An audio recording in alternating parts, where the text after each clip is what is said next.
The wind carried the smell of dry stone and wild thyme across the plateau that afternoon, the kind of scent that clings to memory long after the moment has passed.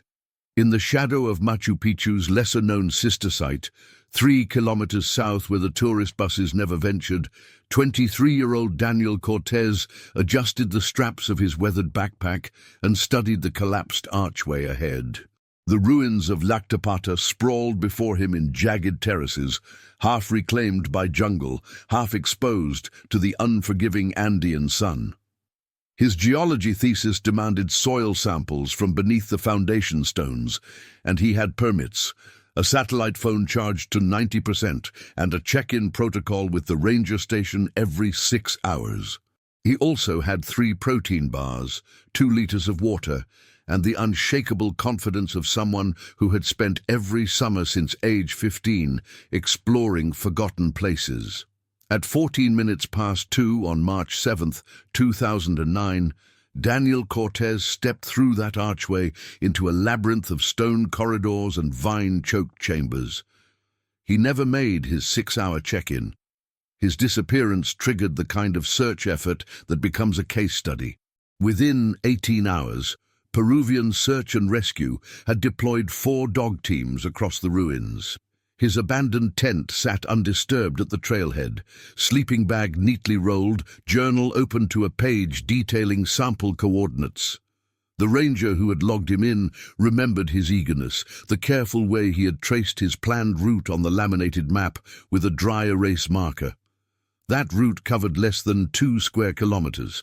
The dogs followed his scent to the archway, then lost it in the confusion of overlapping stone passages where centuries of humidity had created scent pools that sent the animals in circles. His parents, Elena and Javier Cortez, arrived from Lima on the 2nd day.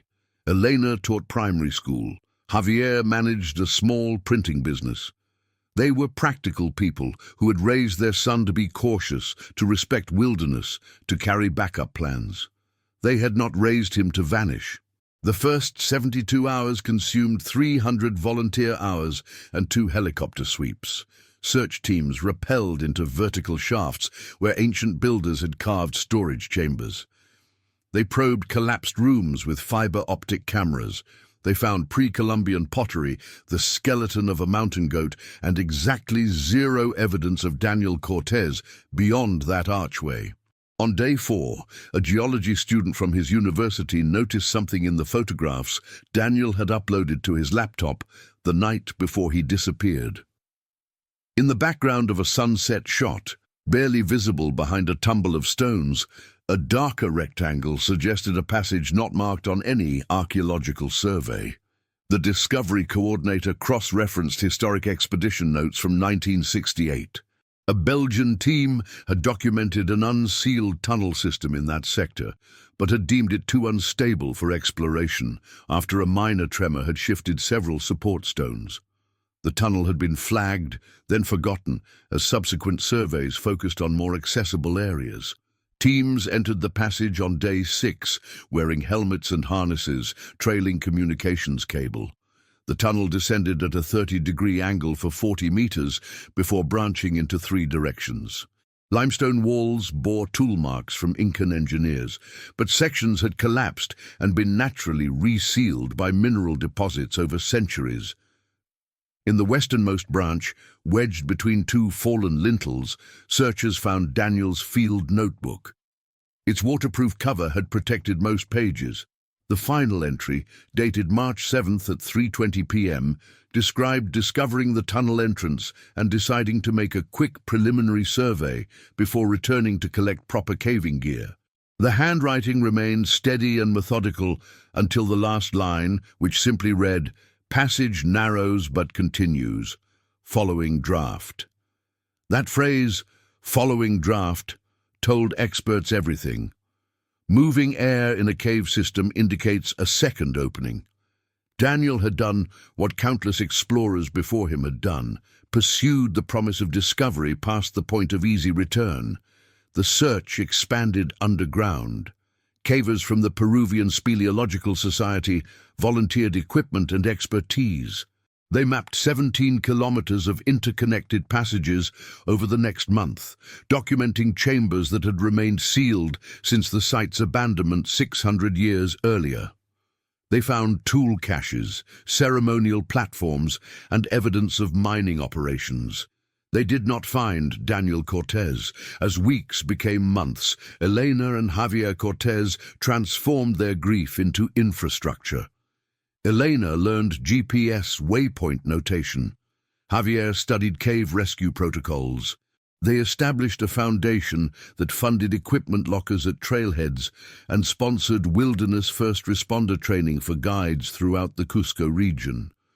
Their son's disappearance had revealed dangerous gaps in search capabilities.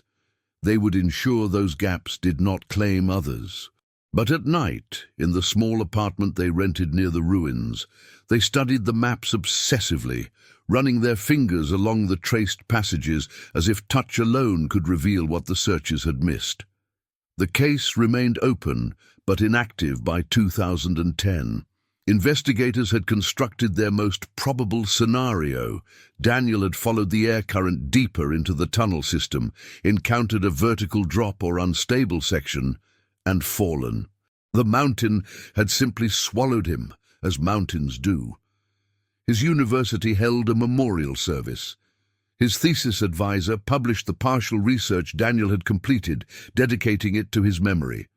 The foundation continued its work, training over 400 people in its first 3 years. The Cortez family learned to navigate a strange grief, the kind that comes without burial, without certainty, suspended in the terrible space between hope and acceptance.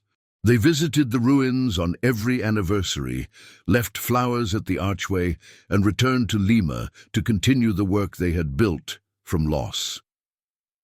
Then, on March 7th, 2021, exactly 12 years after Daniel Cortez stepped through that archway, a ranger conducting a routine survey of newly stabilized passages radioed an impossible message.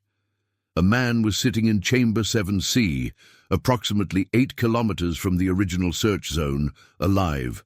The ranger's voice on the recording, later analyzed by trauma specialists, carries the distinct cadence of someone confirming their own sanity. He describes approaching the figure slowly, assuming a lost tourist or perhaps an injured guide. The man is thin, bearded, wearing remnants of clothing so deteriorated that fabric type is difficult to determine. He does not respond to Spanish or English questions. He does not appear frightened or aggressive, merely watchful in a way the ranger describes as animal. When the ranger offers water, the man drinks with careful efficiency, controlling his intake despite obvious dehydration.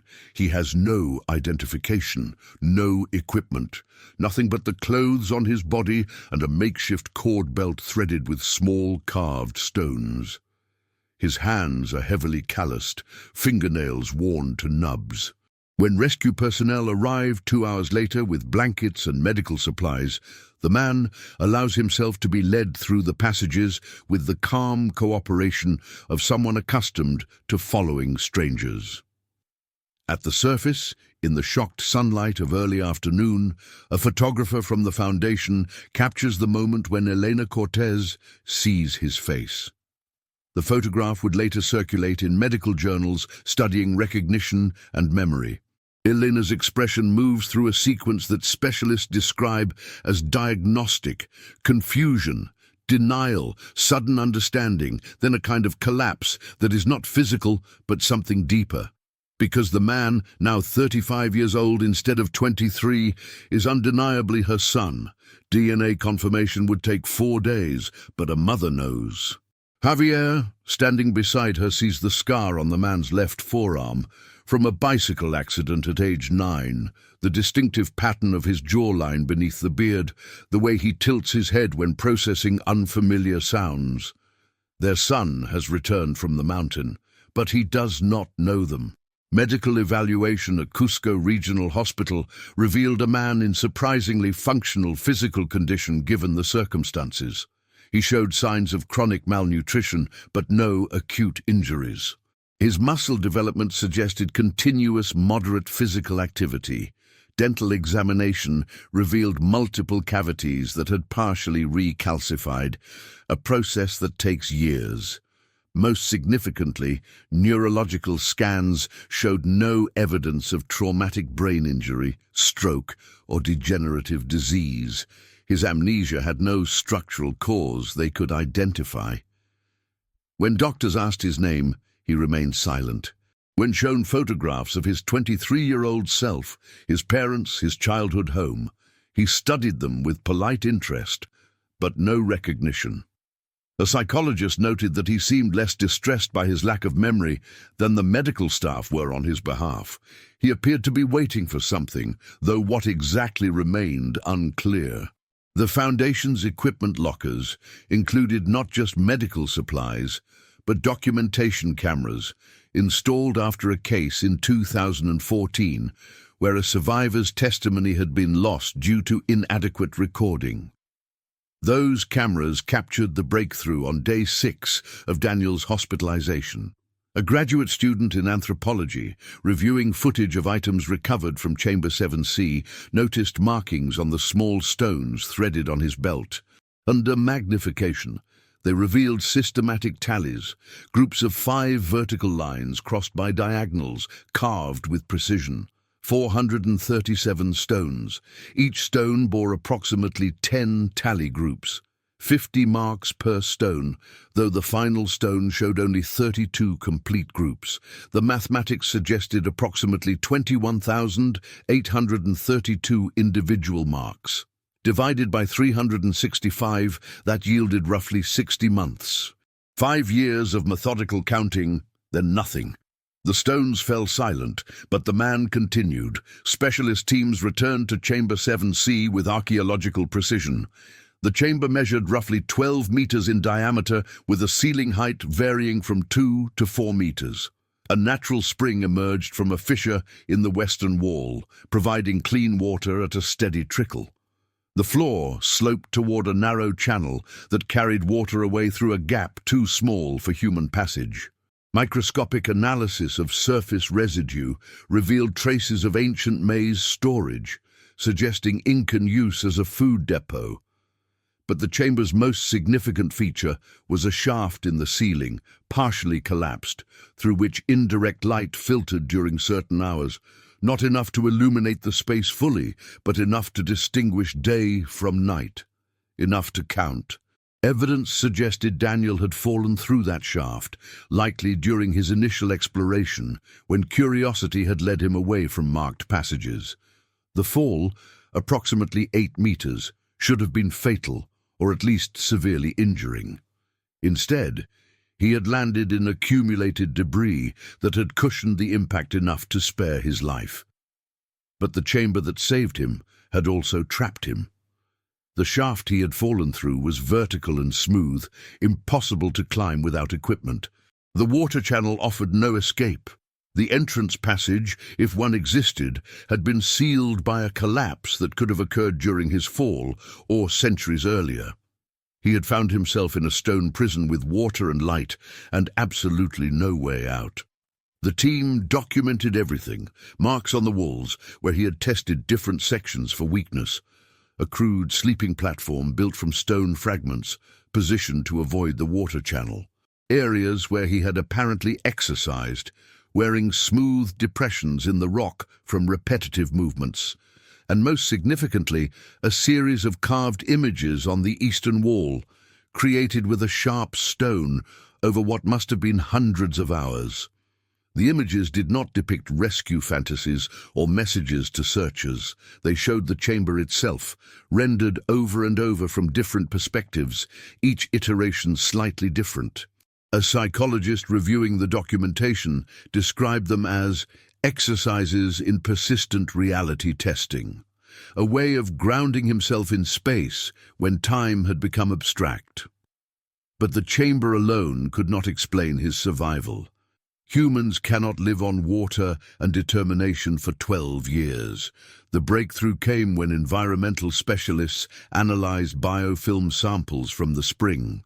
The microscopic ecosystem contained a dense concentration of edible algae and extremophile bacteria, producing surprising levels of protein and vitamins. Similar formations had been documented in other cave systems, where organic material from surface runoff enriched underground water sources. In Chamber 7C, seasonal flooding had deposited thin layers of organic material that supported a chain of microscopic life invisible to the naked eye, but nutritionally sufficient for basic survival. Daniel had been consuming approximately 400 milliliters of bio-rich water daily, supplementing it with mineral deposits he scraped from walls. Nutritionists calculated that this intake, while inadequate for thriving, could sustain minimal metabolic function and prevent death from starvation if maintained with extreme discipline. The revelation that Daniel had spent 5 years marking time with systematic tallies, then continued surviving for 7 more years without that anchor, prompted intense psychological analysis. Specialists in extreme isolation studied his case alongside submarine crews, solo sailors, and hostages held in sensory-deprived conditions. The working theory suggested that his amnesia might not be pathological, but adaptive. After some threshold of isolation, the mind that holds memories of another life, of family and purpose, and a world beyond stone walls, becomes a source of unbearable suffering. The mind that exists only in the present moment, accepting the chamber as the totality of existence, might survive what the remembering mind cannot. He had perhaps not lost his memory through injury, but surrendered it as a form of psychological triage, keeping the parts of himself that could endure and releasing the parts that would break him.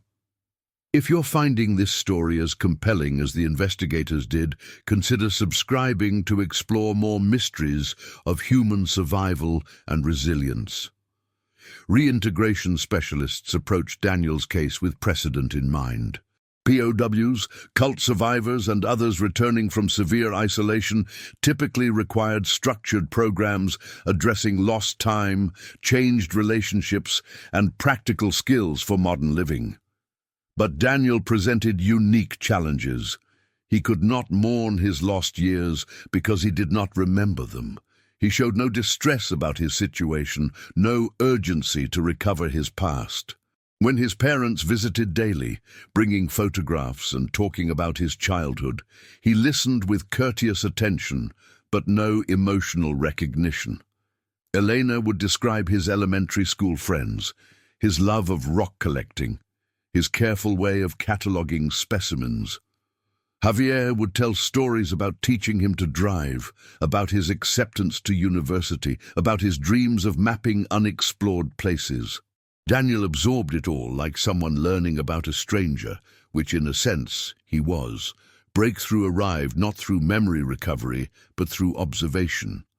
A therapist noticed that Daniel oriented himself in hospital rooms using the same systematic approach he had apparently used in the chamber, testing walls, noting water sources, identifying light patterns. When given paper and pencil, he instinctively drew spatial relationships rather than representational images. His comfort zone was mapping. The therapist proposed a controversial intervention: take him back to the chamber, not for trauma processing or trigger-based memory recovery, but to provide continuity between the self he could access and the self he could not. 3 months after his emergence, accompanied by psychologists, medical personnel, and his parents, Daniel Cortez returned to Chamber 7C. The descent took 2 hours through passages now safely rigged and lit. Elena and Javier had insisted on coming despite the physical demands, perhaps needing to witness the place that had held their son, perhaps hoping that seeing them there would trigger something in his locked memory. When the group entered the chamber, Daniel's demeanor shifted. The watchful neutrality that had characterized his interactions gave way to something more focused. He moved directly to specific locations, touched the wall carvings, ran his fingers along the tallies with a precision that suggested retained muscle memory, even if cognitive memory remained absent. He knelt by the spring and cupped water in his hands, but did not drink. Then he turned to the sleeping platform and for the first time since his emergence spoke more than one-word responses. His voice, rough from years of disuse and then months of gradual rehabilitation, described the chamber with technical accuracy. He outlined the light patterns by season, explaining which angles indicated morning or afternoon. He showed them the optimal collection point for biofilm, demonstrated the exercise routine he had developed to maintain muscle function, explained his rationing calculations for water intake. He spoke as though describing a field research project, his language filled with the same methodical precision his journal entries had shown 12 years earlier. Then Elena, standing near the wall carvings, asked a simple question. "Why did you stop counting?" Daniel looked at the tally stones, still threaded on his belt beneath hospital clothes, and his expression shifted to something that might have been memory, or might have been inference. "Because I realized I was counting towards something that wasn't coming," he said. "The marks were lies. They implied progress, rescue, return. None of that was true. The chamber was truth, the water was truth, the stone was truth. Everything else was distraction." He paused, then added, "So I stopped lying to myself.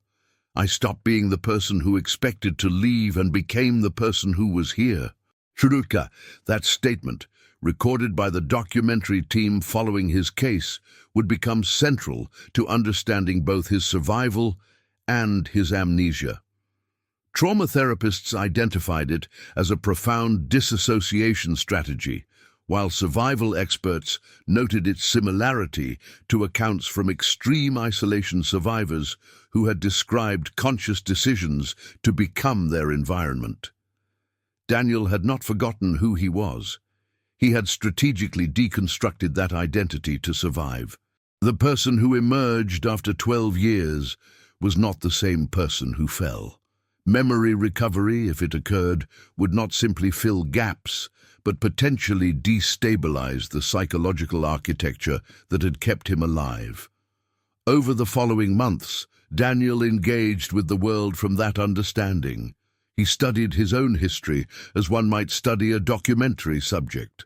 He met his university friends, now scattered across careers and families of their own, and listened to their stories about a young man he intellectually accepted as himself, but emotionally regarded as a predecessor. He attended sessions with the foundation his parents had built, observing the training programs and equipment systems funded by the loss of someone he used to be. Elena and Javier learned to love the son they had, rather than grieve the son they remembered. It was a strange, asymmetric relationship, but it held a kind of honesty that more conventional reunions might lack. The question of memory recovery remained. Neurologists initially predicted that immersion in familiar environments would trigger cascading recall. When that didn't occur, they suggested it might happen gradually, memories surfacing like bubbles over years. But as the first anniversary of his emergence approached, then the second, Daniel remained firmly anchored in the present. A comprehensive neurological study published in 2023 documented his case as the most extreme instance of psychogenic amnesia associated with survival rather than trauma. The lead researcher noted that traditional models of memory assumed recovery was desirable and its absence pathological. Daniel challenged that assumption. His amnesia had saved his life. Recovery might constitute a form of harm, yet life demands forward motion, and Daniel discovered unexpected aptitudes. The spatial reasoning he had refined in the chamber translated to cartography and 3D modeling. A mapping company specializing in archaeological sites hired him to process survey data and create navigable models of complex underground spaces. He approached the work with the same methodical precision he had applied to survival, finding satisfaction in transforming raw data into usable information. His colleagues noted his unusual ability to infer passage connections and predict chamber layouts from limited scan data. His boss joked that he could think in stone, not knowing how literally accurate that assessment was. The Cortez Foundation expanded under his quiet influence. He proposed new protocols for marking passages in popular but complex sites, designed improved emergency beacon systems, and developed training modules that emphasized psychological preparation for isolation scenarios. He spoke at conferences not as a survivor sharing trauma, but as a technical consultant offering insights into extreme problem-solving. His presentations included detailed breakdowns of resource calculation, spatial memory techniques, and decision-making frameworks for when rescue is not coming. Audience members often reported feeling simultaneously disturbed and oddly inspired, confronting the reality that survival sometimes requires becoming someone else. But the central question persisted. What happens in that 8th year, when the tallies stop and something else begins? Daniel's carved wall images provided the only window into that period. Art therapists studying high-resolution photographs noted a progression in the carvings. The earliest images showed the chamber with certain features emphasized, exit points tested and marked, water flow patterns tracked. These were the carvings of someone problem-solving toward escape. Middle period images showed the chamber more naturalistically, documenting rather than analyzing. These were the carvings of someone accepting permanent residence.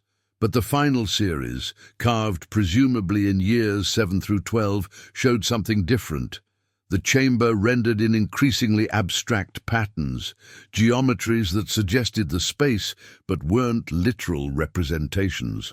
One researcher described them as the chamber becoming language, a way of thinking through stone that had moved beyond survival necessity into something approaching philosophy. When Daniel was shown these analyses, he studied the photographs with the same careful attention he brought to all information about his past. Then he offered an observation that would close the official case file, but open new questions in psychological literature. "I think," he said, "that I was trying to understand what home means when it's a prison. The chamber was the only place I knew. My body knew how to live there. My mind knew its rituals and rules. The world outside was the abstract place, the theoretical space. The chamber was real, so the question wasn't how to escape home. It was how to recognize that home had changed." Elena and Javier Cortez had searched for 12 years to bring their son home. They had built systems and trained responders and refused to accept that the mountain would not yield him back. In the end, they succeeded. The body that emerged was his. The DNA confirmed. But the person inhabiting that body had no memory of the home they offered, had built a different home in darkness and stone, and had become someone who could survive there. Their task now was learning to welcome this new person while honoring the one they remembered. It was grief and reunion tangled together, loss that looked like recovery, return that felt like meeting for the first time. The ruins of Llactapata remain open to researchers with proper permits. Chamber 7C has been permanently sealed for preservation, its contents documented and archived. The Foundation continues its work, training programs now operating in 4 countries. And on March 7th each year, the Cortez family visits the archway where Daniel disappeared, where their old life ended, and this stranger, necessary life began. They leave flowers at the entrance and photographs on the stone. Elena brings his old field journal, reading entries aloud though he has asked her not to, unable to release the hope that someday the words will trigger something. some cascade of memory that brings the 23-year-old geology student back to them. Javier stands quietly beside her, accepting what is rather than what was, love adapting to survival, just as his son did. Daniel stands with them, respectful of their ritual, understanding intellectually that this place holds significance for them, even if it holds none for him. He cannot remember stepping through that archway 28 years ago, cannot access the curiosity and confidence that drove that younger self forward. But he knows the chamber beyond, knows it with a completeness that transcends memory, knows it in muscle and bone, and the quiet, persistent rhythm of continued existence. The wind carries the smell of dry stone and wild thyme across the plateau, the same wind that blew that March afternoon in 2009, the same wind that will blow long after all of them have passed. The mountain keeps its secrets, but sometimes impossibly it gives back what it has taken, changed, whole, surviving.